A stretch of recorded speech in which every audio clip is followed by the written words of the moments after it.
Veterinarians are not always going to be on the front line with these working dogs, and so downrange we need their handlers and then anybody who's in their squad, including human medics, to be able to be that first line of care for those dogs in an emergent situation.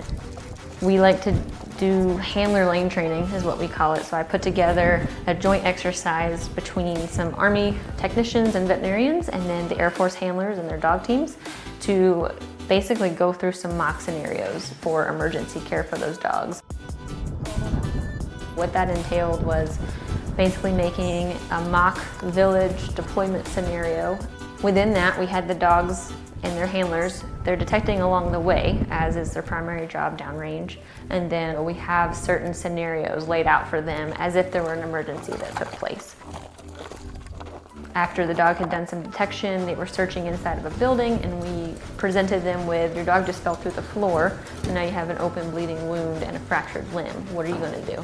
And so at that point, the handler then needs to be able to show us that they've retained some training that we have provided for them, and then any deficiencies or maybe they don't have the best answer as quick as they should, then we're there to do some off-the-cuff training with them hands-on at that time.